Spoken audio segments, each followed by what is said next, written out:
দেখুন, ৯০-এর আন্দোলন কোনো একক দল করে নাই। সব দল, সাংস্কৃতিক কর্মী, আইনজীবী, বিভিন্ন পেশার মানুষ মিলে সফল হয়েছে। মুক্তিযুদ্ধও কিন্তু একটা জনযুদ্ধ ছিল। ২৪শে অগাস্টের আন্দোলনও সফল হয়েছে সব আদর্শের মানুষের মিলিত হওয়ার মধ্য দিয়ে। এটা থেকেই তো আমরা বুঝতে পারি যে আগামীতে সংস্কারের সফল হতে হলে কোনো এক দল দিয়ে সেটা পারা যাবে না। দল গঠনের রাজনীতি বাংলাদেশে ইতিমধ্যে অকার্যকর প্রমাণিত হয়েছে, যদি আমরা এটার থেকে আসলে শিক্ষা নেই। আমি বলবো ছাত্ররা কিছু মানুষ, কিছু বুদ্ধিজীবী দ্বারা বিভ্রান্ত হয়েছে। ছাত্রদেরকে আন্দোলনের পর, গণঅভ্যুত্থানের পর চলে যাওয়া উচিত ছিল সমাজের দূর দূরান্তে, জেলায়, উপজেলায়, শ্রমিকের মাঝে, কৃষকের মাঝে আরও নিজেদের শক্তি সমাবেশটা বাড়ানোর জন্য, আরও মানুষকে কাছে টানার জন্য। আওয়ামী লীগকে নিষিদ্ধ করে আওয়ামী লীগকে জনগণের কাছে জবাবদিহিতার হাত থেকে বাঁচিয়ে দেওয়া হবে। এখন ও বলবে যে আমি নিষিদ্ধ, তাই আমি নির্বাচনে যাচ্ছি না, মানে আমার উপর অন্যায় করা হবে। কাভার স্টোরির আজকের পর্বে স্বাগত জানাচ্ছি আলতাফ পারভেজ আপনাকে। আলতাফ পারভেজ লেখক, গবেষক। আমরা খুবই আনন্দিত আলতাফ ভাইকে পেয়ে। আজকে যেটা আমরা চাই আলতাফ ভাই, সেটা হলো যে আপনার সাথে রাজনীতি এবং বাংলাদেশের এখন যে একটা নতুন সময় মনে হচ্ছে, এবং তার সাথে ভূ রাজনীতি সব কিছু মিলিয়ে একটু খোলামেলা আলোচনা করতে চাই। প্রথমে যেটা জিজ্ঞেস করতে চাই আপনাকে, আপনি তো লন্ডন বৈঠকের আগে লিখলেন পত্রিকায় যে সবার চোখ এখন লন্ডনের দিকে। আসলেই তো সবার চোখ তাই ছিল। এখন তো সেই চোখকে যদি আমরা বাংলাদেশে নিয়ে আসি, এখন আপনি কিভাবে দেখছেন যে লন্ডন বৈঠকের পরবর্তী বাংলাদেশের রাজনৈতিক গতিধারা কোন দিকে যাচ্ছে বলে মনে হয়? আসলে লন্ডন বৈঠকটা আমি বলবো বাংলাদেশকে হতাশ করেনি। লন্ডন বৈঠকের আগের সময়টা আপনি যদি কল্পনা করেন, দেশে একটা গুমোট অবস্থা ছিল, মানুষ একটা দ্বিধাদ্বন্দ্বে ছিল যে নির্বাচন হবে কি না, এই সরকার কী করবে, একটা অনিশ্চয়তার সময় পার করছিল মানুষ। ঈদের ঠিক আগের রাতে প্রধান উপদেষ্টা একটা ভাষণ দিলেন যে নির্বাচন এপ্রিলের দিকে হতে পারে। তারপরে উনি লন্ডন গেলেন। এখন লন্ডন থেকে বলা হচ্ছে যে নির্বাচন ফেব্রুয়ারির দিকে হতে পারে। তার মানে, এবং নির্বাচন যে হবে আগামী 7-8 মাসের মধ্যে, এরকম একটা স্পষ্ট রোড ম্যাপ লন্ডন থেকে পাওয়া গেল। এটা বাংলাদেশের জন্য অত্যন্ত দরকার ছিল, প্রধানত অর্থনৈতিক কারণ। কারণ ওই গুমোট অবস্থার কারণে, অনিশ্চয়তার কারণে, এবং অন্তর্বর্তীকালীন সরকার যে বড় ধরনের কোনো সংস্কারমূলক কাজ করতে পারলো না, এর ফলে যে একটা হতাশা তৈরি হলো সমাজে, নির্বাচন নিয়ে কোনো স্পষ্ট রূপরেখাও পাওয়া যাচ্ছিল না, ফলে বিনিয়োগ কমে যাচ্ছিল।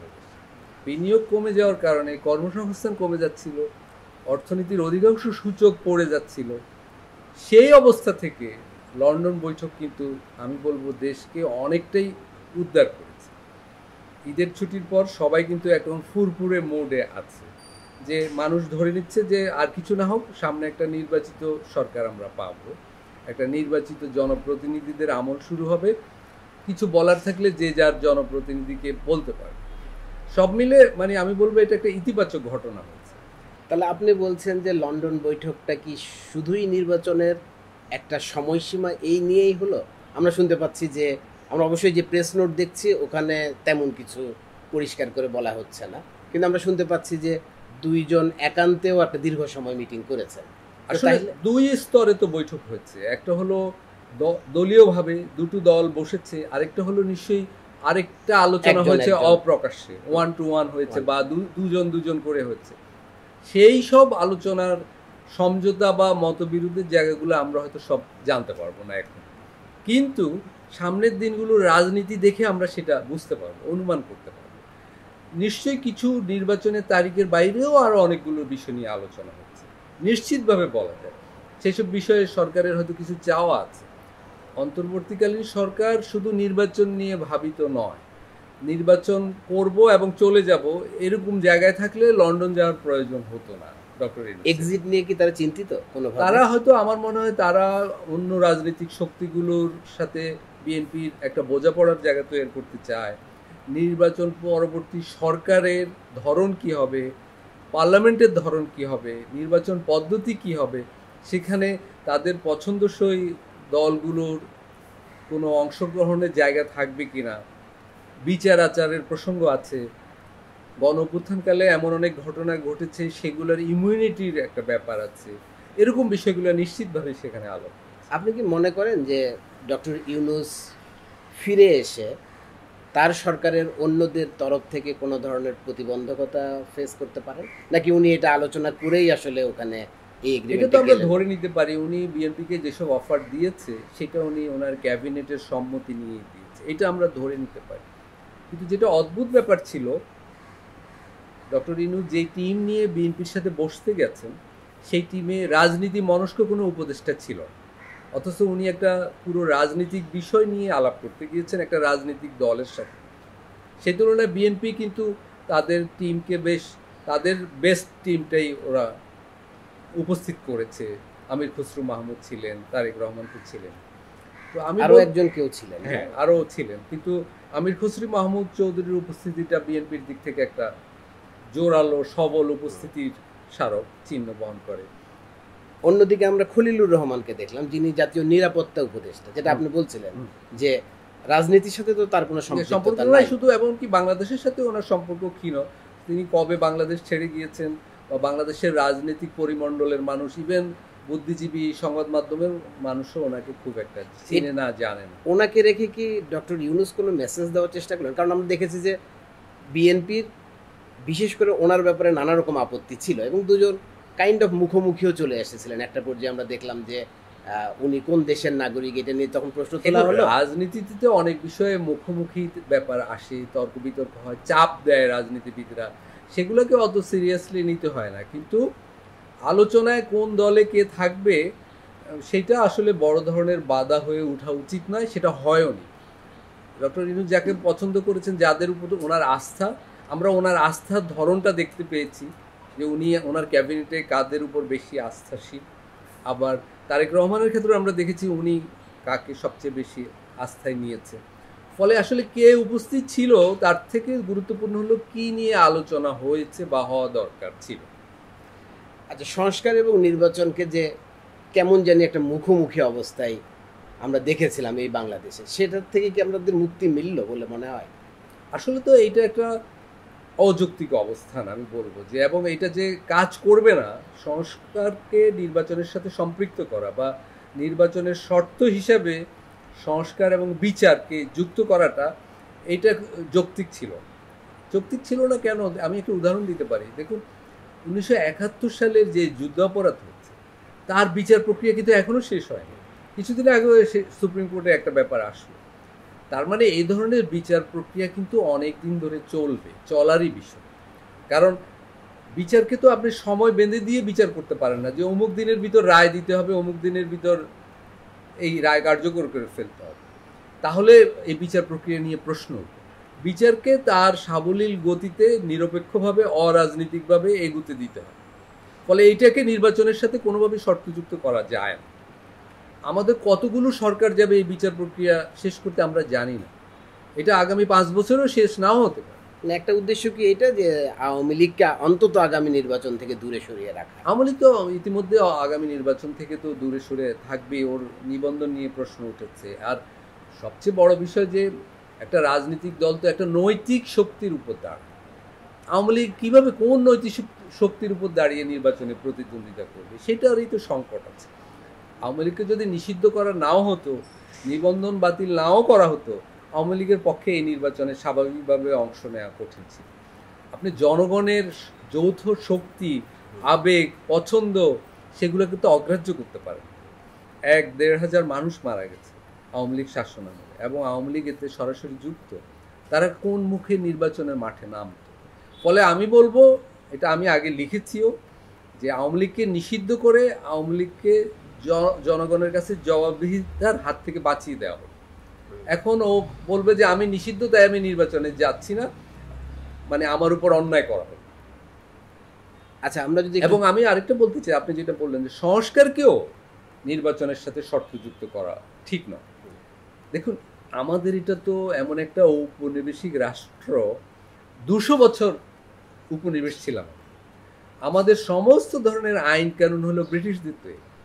আমাদের দারোগা ব্যবস্থা থেকে শুরু করে ভূমি রাজস্ব ব্যবস্থা পর্যন্ত আমাদের প্রশাসন সবই উপনিবেশিক দেখাচ্ছে।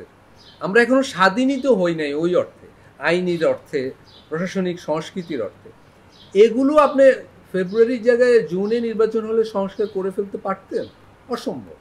সংস্কারের জন্যও একটা দীর্ঘ সময়ের প্রয়োজন এবং একটা দীর্ঘ অঙ্গীকার প্রয়োজন, রাজনৈতিক ঐক্যমত প্রয়োজন, সমস্ত দেশের সংখ্যাগরিষ্ঠ মানুষের সমর্থন প্রয়োজন। অন্তর্বর্তীকালীন সরকার 10 মাসে যে কোনো ধরনের মৌলিক সংস্কার করতে পারেনি, তাতেই তো প্রমাণ হয় আরও 10 মাস দিয়ে এটার জন্য যথেষ্ট নয়। ফলে বরং রাজনৈতিক দলগুলোকে একটা অঙ্গীকারে এনে আপনি নির্বাচনের দিকে যেতেই হবে। তো আপনি এটাকেও কিভাবে দেখেন যে ধরেন প্রফেসর ইউনূস তারেক জিয়ার সাথে বৈঠকে নির্বাচনের এই ব্যাপারটা হলো, একই সাথে উনি চাতাম হাউসের ইন্টারভিউতে আবার বলছেন যে কেন নির্বাচন উত্তর সংস্কারকে উনি শঙ্কার মধ্যে দেখেন। উনি তো বিশ্বাসই করেন যে জনগণ যেভাবে ভোট দেয়, প্রভাবিত হয়ে ভোট দেয়, ফলে নির্বাচনের পরে সংস্কার হওয়াটা দুরূহ। উনি এটা মনে করছেন। এটা আমি বলবো যে বাংলাদেশের জনগণের রাজনৈতিক বোধ, অর্জন, এগুলোর প্রতি একটা চরম অনাস্থার জায়গা থেকে উনি এটা বলেছেন।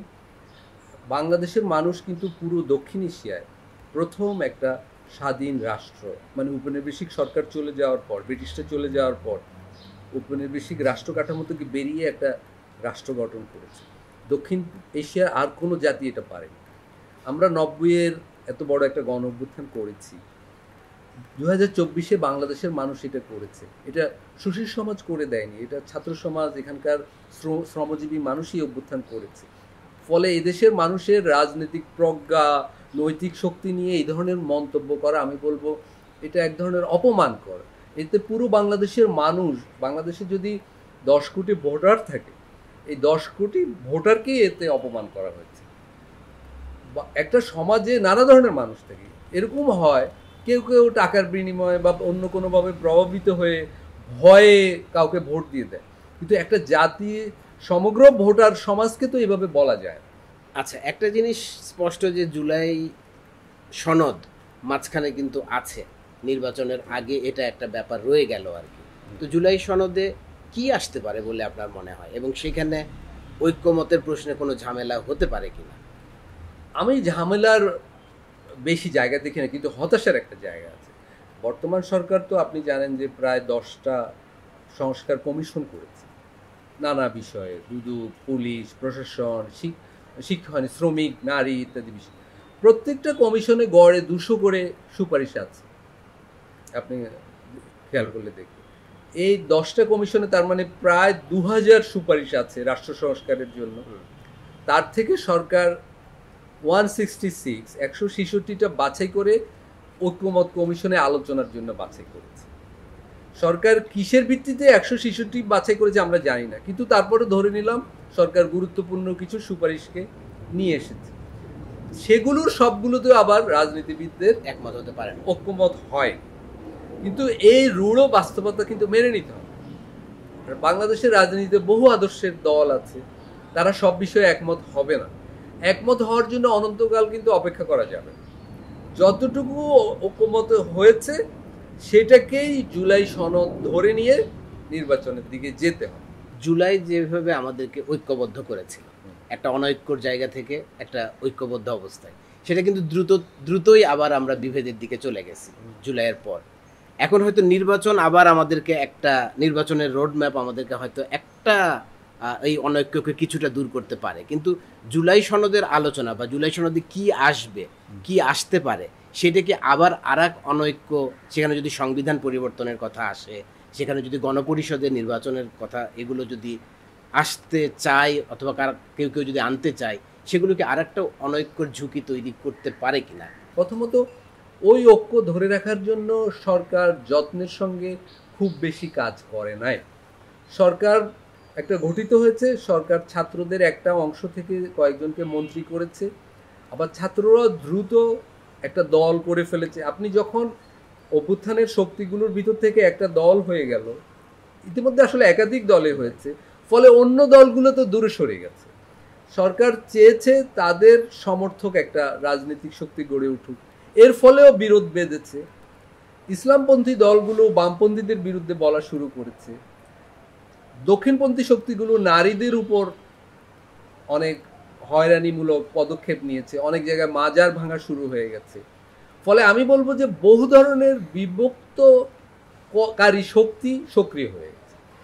একটা জিনিস আলতাফ ভাই জানতে চাই, সেটা হলো আপনি 90-এর গণ অভ্যুত্থানের কথা বললেন, এবং যদি 90-এর আগেও আমরা দেখি 69, 71 সবসময় ছাত্র, তরুণ তারাই আমাদেরকে পথ দেখিয়েছেন। তারপরে তার সাথে গণমানুষের সম্পৃক্ততা হয়েছে, যেটা জুলাই আগস্টেও আমরা দেখলাম।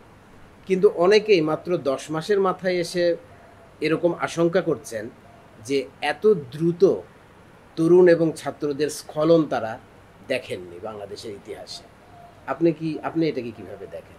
আমি বলবো ছাত্ররা কিছু মানুষ, কিছু বুদ্ধিজীবী দ্বারা বিভ্রান্ত হয়েছে।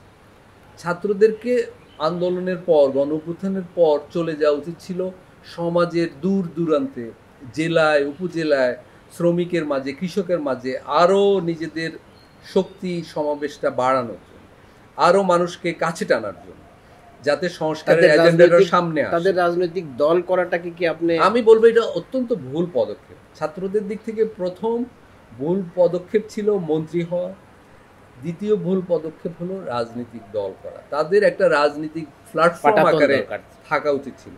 দেখুন, 90-এর আন্দোলন কোনো একক দল করে নাই, সব দল, সাংস্কৃতিক কর্মী, আইনজীবী, বিভিন্ন পেশার মানুষ মিলে সফল হয়েছে। মুক্তিযুদ্ধও কিন্তু একটা জনযুদ্ধ ছিল। 24 অগাস্টের আন্দোলনও সফল হয়েছে সব আদর্শের মানুষের মিলিত হওয়ার মধ্য দিয়ে। এটা থেকেই তো আমরা বুঝতে পারি যে আগামীতে সংস্কারের সফল হতে হলে কোনো এক দল দিয়ে সেটা পারা যাবে না। দল গঠনের রাজনীতি বাংলাদেশে ইতিমধ্যে অকার্যকর প্রমাণিত হয়েছে, যদি আমরা এটার থেকে আসলে শিক্ষা নেই। মানে একটা রাজনৈতিক দল করে আমি বাংলাদেশকে পরিবর্তন করব, এই ধারণা এখানে আর কাজ করবে না। এখানে ঐক্যবদ্ধ মানুষ ছাড়া হবে না, ঐক্যবদ্ধ সমাজ ছাড়া হবে না। ধরেন আমরা দেখছি যে নারীরা ক্রমশই পিছিয়ে পড়লেন, অথচ যে নারীরা জুলাই আন্দোলনের অগ্রমুখে ছিলেন। আমরা দেখলাম যে সাংস্কৃতিক কর্মীরা, সাংস্কৃতিক কর্মকাণ্ড তো জুলাই আগস্টে অনেক একটা বড় প্রভাবকের ভূমিকা রেখেছে, কিন্তু তারপরে আমরা দেখছি যে সাংস্কৃতিক কর্মকাণ্ডকে বরং সীমিত করার উদ্যোগ, তাদের আর আমরা দেখছি না মাঠে। নারীদের ব্যাপারটা আসলে ব্যাপক। দেখুন, আমাদের সমাজে যারা নিপীড়িত জনগোষ্ঠী, তার মধ্যে বড় একটা গোষ্ঠী হলো নারী সমাজ। আন্দোলনের আগে এটা ঐতিহাসিকভাবে আমাদের সমাজের নারীরা কোণঠাসা, তাদেরকে বৈষম্যের শিকার বড় জনগোষ্ঠী হলো নারী সমাজ। 24-এর অভ্যুত্থানের একটা বড় বৈশিষ্ট্য ছিল বিপুলভাবে নারীদের অংশগ্রহণ। এটার কারণ হলো অন্য অনেকের মতো নারীরাও ভেবেছিল এই অভ্যুত্থান তাদেরকেও নানা ধরনের বৈষম্য থেকে মুক্ত করবে, কিন্তু তাদের এই বিপুল অংশগ্রহণ আবার সমাজে যারা নিপীড়নকারী শক্তি, তাদের মধ্যেও একটা ভীতি তৈরি করেছে যে নারীদের এই উত্থান তো মেনে নেওয়া যায়। সেই জন্য অভ্যুত্থানের পর যাদের প্রতি ভয়ভীতি বেশি দেখানো হয়েছে, যাদের প্রতি জুলুমের আঙুল বেশি উঠেছে, তারা হলো নারী সমাজ। এখন আর আপনি কোনো আন্দোলনে, নারী কোনো সবার সমাবেশে কিন্তু নারীদের উপস্থিতি সেভাবে দেখবেন না। এই ফাঁকে কিন্তু দক্ষিণপন্থী শক্তি নারীদের উপর ঠিকই চেপে বসেছিল। এর সবচেয়ে বড় প্রমাণ নারী সংস্কার কমিশন, নারী বিষয়ে সংস্কার কমিশনের যে রিপোর্ট হলো, সেই সংস্কার কমিশনের বিরুদ্ধেই যেই সমাবেশ হলো, দুর্ভাগ্যজনকভাবে সেখানে আমরা ছাত্রদের দলের প্রতিনিধিদেরও দেখেছি। অর্থাৎ তারা নারীদের বিরুদ্ধে প্রায় প্রাতিষ্ঠানিকভাবে অংশগ্রহণ করলো। এটা একটা বিস্ময়কর ব্যাপার। যে আন্দোলন তাদেরকে জাতীয় নায়কে পরিণত করলো, যে আন্দোলনে নারীরা ছিল বড় সংখ্যায়, সেই আন্দোলনের নেতা হিসেবে তারা নারীদের সংস্কার কমিশনের বিরুদ্ধে ঢাকার সমাবেশে বক্তৃতা দিয়ে আসে। এটা এই আন্দোলনের গত 10 মাস পরের সবচেয়ে বড় ব্যর্থতার দিক হলো নারীদের বিচ্ছিন্নকরণ। এই সরকারের উপদেষ্টারা তো ব্যক্তিগতভাবে নানা কথা বলেছেন, আমরা দেখেছি, কিন্তু সরকার পুরো টিম আকারে যৌথভাবে প্রথম যে দলিলটা দিলেন আমাদের, সেটা হলো বাজেট। গত 10 মাসে কিন্তু বাজেটটাই হলো এই সরকারের একটা সম্মিলিত প্রকাশ জাতির উদ্দেশ্যে। তো আমরা ধরে নিয়েছি বৈষম্য বিরোধী সরকারের সবচেয়ে যদি কিছু দেয়ার থাকে সেটা বাজেটই আমরা পাবো বা পেয়েছি। কিন্তু বাজেটে কি পেলাম? বৈষম্য কমানোর প্রধান জায়গা হলো স্বাস্থ্য ও শিক্ষা খাতে কিছু করা। আমরা দেখলাম স্বাস্থ্য ও শিক্ষা খাতে বিগত আমলে সরকারের যা ব্যয় বরাদ্দ যে ধরনের কর্মসূচি ছিল ঠিক সেটাই আছে। বৈষম্য কমানোর মতো বা আরও প্রগতিশীল কোনো সংস্কার নেই সেখানে। জনগণের ভিতর যে সম্পদের ব্যবধান আমাদের সমাজে, যে বৈষম্য, সেটা কমানোর একটা বড় অর্থনৈতিক হাতিয়ার হতো কর ব্যবস্থার সংস্কার, অর্থাৎ ধনীদের থেকে কর আদায় করে গরিবদের জন্য কিছু করা। এই বাজেটে কি করা হলো? কালো টাকার মালিকদের টাকা সাদা করার ব্যবস্থা করে দেওয়া হলো। কর ব্যবস্থা কিন্তু ধনীদের থেকে নিয়ে গরিবদের জন্য কিছু করার কোনোই সুপারিশ আমরা পাইনি। এই বাজেটে বাংলাদেশে যিনি 3.5 লাখ টাকা আয় করবেন সারা বছরে, তাকেও কর দেওয়ার ব্যবস্থা আছে আগের সরকারের মতোই। কর মওকুফ করা হলো যারা নোবেল পুরস্কার পাবেন, হাজার হাজার কোটি ডলার পাবেন, তাদের। বাংলাদেশে কতজন লোক নোবেল পুরস্কার পান? মানে এই সরকার বৈষম্য বিরোধী বাজেটের নামে যেটা দিল, সেটা আসলে একটা তামাশা হয়েছে। তাহলে সেইটা এই সরকারের প্রায়োরিটি হলো না, বরং আমরা দেখতে পাচ্ছি যে ধরেন বন্দর লিজ দেওয়া, করিডোর দেবে কি দেবে না সেইটা নিয়ে, অথবা কোনো বৈদেশিক কোম্পানির সাথে চুক্তি করা হবে কি হবে না, এইগুলোকে সরকার অনেক বেশি প্রায়োরিটিতে নিয়ে আসছে। এবং আরেকটা জিনিস, যে এইগুলো যে সরকারের সম্মিলিত সিদ্ধান্ত কি না সেটাও কিন্তু খুব স্পষ্ট না, নাকি এটা ব্যক্তি প্রধান উপদেষ্টার সিদ্ধান্ত, সেটা আমরা খুব ভালো করে বুঝতে পারছি না যে এটা সরকারের সিদ্ধান্ত কিনা। এগুলো কেন হচ্ছে? এগুলো আসলে কিছু বিভ্রান্তিকর ব্যাপার তো ঘটেছে। বিশেষ করে আরাকানে মানবিক করিডোর দেওয়ার প্রসঙ্গে আমরা দেখলাম যে দীর্ঘ বিতর্ক হয়ে গেল 2 মাস ধরে। রাজনীতিবিদ, বুদ্ধিজীবী, টিভি ইত্যাদিতে অনেক বিতর্ক হলো, কিন্তু বিতর্কের পর প্রধান উপদেষ্টা বললেন এটা তো পুরো একটা মিথ্যা কথা, গুজব। তাহলে প্রশ্ন হলো, এই মিথ্যা কথাটা ছড়ালো কারা? এই গুজবটা আসলো কোথা থেকে? আমরা যদি অনুসন্ধান করি, আমরা দেখব প্রথম মানবিক করিডোরের প্রশ্ন উপদেষ্টা পরিষদের সদস্যরাই বলেছিলেন, তখন জনগণ রিয়াক্ট করেছে। তাহলে ওইখান থেকে এই বিবৃতিটা দেওয়া হলো কেন, এই প্রসঙ্গটা আনা হলো কেন? এটা বরং আমরা বলবো একটা জাতীয়ভাবে আমাদের বড় ধরনের আস্থাহীনতা হলো, বিশ্বাস নষ্ট হলো। রাজনীতিবিদদের সাথে সরকারের দূরত্ব তৈরির ক্ষেত্রে মানবিক করিডোরের প্রশ্নটাও একটা ভূমিকা রেখেছে।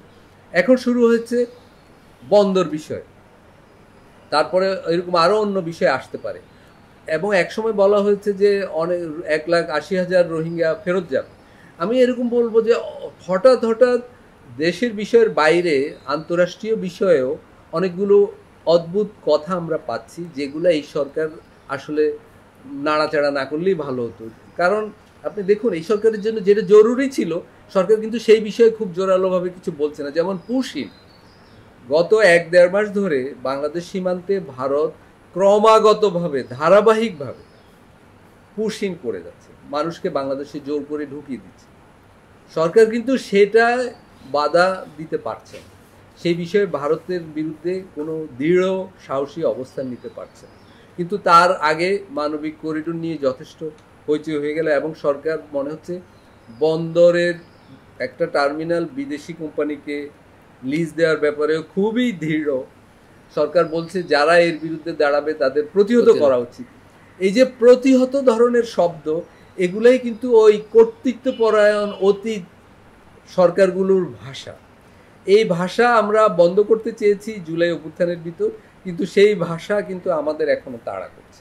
রিসেন্ট টাইমে শুনলাম যে আসামের মুখ্যমন্ত্রী একটা পুরনো ফরেনার্স অ্যাক্টের রেফারেন্স দিয়ে বলছেন যে আর কোর্টে নিতে হবে না, সুপ্রিম কোর্টের একটা রায়ের রেফারেন্সে বলছেন যে জাস্ট ধরে এনে তারা বলছে পুশব্যাক, তারা পুশব্যাক করতে পারে, এটা আলাদা করে কোর্টে তুলে আর লাগবে না। সো এটা স্পষ্টতই দেখা যাচ্ছে যে ভারতের একটা হয়তো প্রবণতা আছে এই পুশব্যাক করা নিয়ে। কি মনে হয় আপনার, যে কেন এটা আসলে একটা বড় ব্যাপার ঘটতে যাচ্ছে বা ঘটবে? আসামে হিমন্ত বিশ্ব শর্মার যে সরকার রয়েছে, এরা একটা চরম মুসলিম বিদ্বেষী সরকার। হিমন্ত বিশ্বাস কিন্তু আরএসএস এর লোক নন, কিন্তু উনি বিজেপির হয়ে মুখ্যমন্ত্রী জিতেছেন। আগে কংগ্রেস ছিলেন না, কিন্তু উনি বিজেপি করেন, কিন্তু উনি আরএসএস এর কর্মী নন। ফলে প্রতি মুহূর্তে ওনাকে প্রমাণ করতে হচ্ছে উনি যে কোনো হিন্দুত্ববাদীর চেয়েও বড় হিন্দুত্ববাদী। সেটা প্রমাণ করতে যে প্রতিদিন উনি মুসলিম বিদ্বেষী কথা বা কাজ করে যাচ্ছেন। যেমন সর্বশেষ উনি করেছেন মুসলিম এলাকাগুলায় বলেছেন যে মুসলিমরাই দাঙ্গাকারী, এবং তাদের দেখামাত্র গুলির ব্যবস্থা উনি করবেন। তারপর মুসলিম প্রধান এলাকাগুলোয় অমুসলিমদের বন্দুক দেওয়ার কর্মসূচি নিচ্ছেন এবং মুসলিমদের জনপ্রতিনিধি যাতে কমে যায় আসামের বিধানসভায়, নির্বাচনী এলাকাগুলোকে উনি এমনভাবে নতুনভাবে গঠন করেছেন, আসামের নির্বাচনে মুসলিম জনপ্রতিনিধি প্রায় নাই হয়ে যেতে পারে। আগে 20-30 জন আসতেন, এখন হয়তো সেটা আর আসবে। অর্থাৎ যতভাবে মুসলিমদের কোণঠাসা করা যায় তার প্রশাসনিক ব্যবস্থাগুলো তো করছেন। এরপরে আসছে অবৈধ বাংলাদেশি। আসামের মুসলিমদের কোণঠাসা রাখার জন্য অসমীয়ারা বহুকাল আগে থেকে, প্রায় 40 বছর আগে থেকে তাদেরকে অবৈধ বাংলাদেশি বলে। এইখানে ব্রিটিশ আমলে ময়মনসিংহ এলাকাতে যখন দুটো এক রাষ্ট্র ছিল তখন অনেক গিয়েছে, কিন্তু সেটা তো বহু প্রজন্মের আগের। এখনকার প্রজন্মের কেউ তো আর আসাম যাচ্ছে না। আসাম বাংলাদেশের চেয়ে অর্থনৈতিকভাবে উন্নত এলাকা নয় এবং দুর্যোগ প্রবণ এলাকা ব্রহ্মপুত্রের কারণে। বাংলাদেশের মানুষ কাজের সন্ধানে দিল্লি যেতে পারে, বোম্বে যেতে পারে, কেউ আসাম যাওয়ার কথা না। ফলে সেখানে বাংলাভাষী কারো কাছে যখনই নাগরিকত্বের কোনো কাগজ না পাওয়া যায়, ধরে নেওয়া হয় সে বাংলাদেশ থেকে। আপনি ঢাকায় যদি কারো কাছে নাগরিকত্বের কাগজ না পান, যে কোনো কারণেই না পাওয়া যেতে পারে, সেটার জন্য তার মানে তো এই না লোকটা পশ্চিমবঙ্গ থেকে এসেছে। কিন্তু আসামে এরকম ঘটনা ঘটলে ধরেই নেওয়া হয় যে কোনো বাংলাভাষীর কাছে তার জন্ম নিবন্ধন সনদ নাই, মানে হলো সে সিলেট থেকে গিয়েছে, রংপুর থেকে গিয়েছে বা ঢাকা থেকে। এগুলো হলো তাদেরকে চাপে রাখার ব্যাপার এবং এগুলা করতে যেয়ে তারা এনআরসি করেছে। এনআরসিতে দেখা গেছে বাংলাদেশী মুসলিমরা কিন্তু বড় আকারে কিন্তু সেখানে এনআরসি থেকে বাদ পড়েনি, বাদ পড়েছে কিন্তু হিন্দু সমাজই বেশি। তো সেইটা যখন, সেই প্রজেক্ট যখন ফেল করেছে, এখন আবার সেই নির্বাচনের আগে আসামে এই বাংলাদেশ বিরোধী ঘৃণার চারবার বেশি শুরু হয় নির্বাচনের মৌসুমে। 2026-এ সেখানে নির্বাচন, আমাদের এখানেও নির্বাচন। ওই নির্বাচনের আগে আগে সেখানে এই মুসলিম বিরোধী প্রচারণাটা শুরু হয়েছে এবং এবার একটা হিমন্ত বিশ্ব শর্মা তার নির্বাচনে জয়ী হতে হলে তাকে মুসলিম বিদ্বেষটা অনেক উচ্চতায় নিতে হবে। ফলে সীমান্তে, বাংলাদেশ আসাম সীমান্তে অনেক উত্তেজনা তৈরি হবে, ওরা অনেক উত্তেজনা তৈরি করবে। গতকালেও আমি কথা বলেছি আসামের মানুষের সাথে, ওরা প্রচণ্ড চাপ বোধ করছে এবং বাংলাদেশ সরকারের এখনই এই বিষয়ে সতর্ক হওয়া উচিত। বাংলাদেশের সীমান্তে অনেক মানুষকে পুশিন করার চেষ্টা হবে। কিন্তু সরকারের পদক্ষেপ আপনি কেমন দেখছেন? সরকার, আমাদের এখানে সরকারি বেসরকারি কোনো তরফ থেকে, আসামের দিক থেকে বা অন্যান্য সীমান্তে যে পুশিন হচ্ছে, এ নিয়ে তো কোনো উদ্বেগ, উৎকণ্ঠা, প্রতিবাদ কিছু নেই। এমনকি যে লোকগুলোকে বাংলাদেশে ঢুকিয়ে দেয়া হচ্ছে, এদের কাছে কি বাংলাদেশের এনআইডি কার্ড আছে? এরা কি বাংলাদেশের মানুষ? সেটাও কেউ বলছে না। আমি তো ভয় পাই যে এরা তো ওইখানকার সন্ত্রাসী মানুষও হতে পারে। কাদের ভারত বাংলাদেশি বলে ঢুকিয়ে দেওয়া হচ্ছে সেটা তো যাচাই বাছাই করে বাংলাদেশের কিছু বলা উচিত। এ পর্যন্ত কত লোক এসেছে, এরা কোন দেশের নাগরিক, কেন ভারত এইভাবে দিচ্ছে? এটা তো এক ধরনের পরোক্ষ যুদ্ধ। এবং যত না বলবে তত তো বোধহয় ওদের ন্যারেটিভ স্বীকারও করে নেওয়া হচ্ছে। বাংলাদেশ তো নীরবতা মানে তো এটা স্বীকার করে নেওয়া। যখন এই ধরনের জরুরি বিষয় সামনে চলে আসে, সরকারের দরকার ছিল রাজনীতিবিদদের ডেকে পুশিনের মতো সমস্যাগুলো নিয়ে একটা জাতীয় ঐক্যমত তৈরি করা এবং সেইভাবে ভারতকে মোকাবেলা করা, ভারতকে বলা। কিন্তু সরকার সেই কাজটা কিন্তু করেনি। সরকারের দিক থেকে আমি বলবো এটা একটা দায়িত্বহীনতার ব্যাপারই হয়েছে আর কি, একটা নিষ্ক্রিয়তার ব্যাপার হয়েছে, যে কোনটা অগ্রাধিকার না বোঝার ব্যাপার হয়েছে, কোনটা জাতীয়ভাবে গুরুত্বপূর্ণ, কোনটা জাতীয়ভাবে কম গুরুত্বপূর্ণ, এই যে অগ্রাধিকার তৈরি করা, সেটা সরকার ঠিকভাবে করেনি বলে আমার মনে হচ্ছে। অনেকেই তো ধর্মীয় ফ্যাসিবাদের উত্থানের আশঙ্কাও করছেন। আমি একটা দক্ষিণপন্থার উত্থান আমাদের সংস্কৃতিতে, সমাজ জীবনে, সেটা 24-এর অভ্যুত্থানের আগে থেকেই সামাজিক লক্ষণগুলো ছিল। এই সামাজিক লক্ষণগুলো তৈরি হয়েছে ওই গত 15 বছর গণতন্ত্র না থাকার কারণে। আমাদের যদি 90 থেকে বা স্বাধীনতার পর থেকে যদি সুষ্ঠু নির্বাচনী সংস্কৃতি চলতে থাকতো, তাহলে সমাজে যে গণতন্ত্রায়নটা হতো সেটা বারবার বাধাগ্রস্ত হয়েছে। নির্বাচন ছিল না, সামরিক শাসন ছিল দীর্ঘদিন। ফলে আমাদের সমাজে গণতন্ত্র বিরোধী সংস্কৃতিটাই বেশি প্রভাবশালী হয়ে গেছে। সেইটা আসলে গত 15 বছর ব্যাপকভাবে বেড়েছিল, কিন্তু ধামাচাপা অবস্থায় ছিল।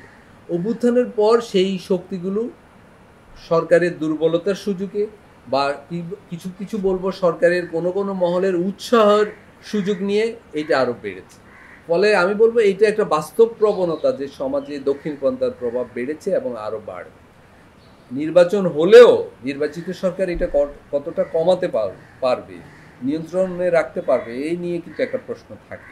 এবং আমি আরেকটা জিনিস বলতে চাই যে আমাদের এই গত কয়েক বছরে আমরা দেখি বিশ্বজুড়ে কয়েকটা দেশ ধ্বংসের কিনারে চলে গেছে। দেখেন ইরাক, সিরিয়া, লিবিয়া, ইয়েমেন, এই দেশগুলো কিন্তু ফেইল্ড স্টেট হয়ে গেছে। কেন, কি কি ভুলের কারণে এই দেশগুলো এরকম খাদের কিনারে চলে গেছে? তাদের আপনি আগের ইরাকের কথা কল্পনা করুন, আগের লিবিয়ার কথা কল্পনা করুন, আগের 30 বছর 40 বছর আগে একটা সমৃদ্ধ দেশ এগুলা। সিরিয়া একটা সমৃদ্ধ দেশ। কিভাবে কোন রাজনৈতিক ভুলের কারণে, কোন আদর্শিক ভুলের কারণে, কোন কোন ধরনের রাজনৈতিক আদর্শের উস্কানিতে এই ধরনের দেশগুলো ফেইল্ড স্টেট হয়ে গেল, এগুলো থেকে আমাদের এখন শিখার ব্যাপার। আমাদের দ্রুত একটা গণতান্ত্রিক নির্বাচনী ব্যবস্থায় যাওয়া উচিত এবং সেইটার চর্চা অব্যাহত রাখা উচিত এবং গণতান্ত্রিক মূল্যবোধগুলোর চর্চা সমাজেও বাড়ানো উচিত। আমাদের রাষ্ট্রযন্ত্রের সংস্কার দরকার। আমাদের এখানে একটা সুস্থ প্রতিদ্বন্দ্বিতাপূর্ণ রাজনৈতিক পরিবেশ দরকার। কাবা স্টোরির পক্ষ থেকে আপনাকে অসংখ্য ধন্যবাদ আলতাফ ভাই। আপনাকেও ধন্যবাদ, সবাইকে ধন্যবাদ, দর্শকদের ধন্যবাদ। আমাদের আবার দেখা হবে নতুন কোনো অতিথির সঙ্গে পরের পর্বে।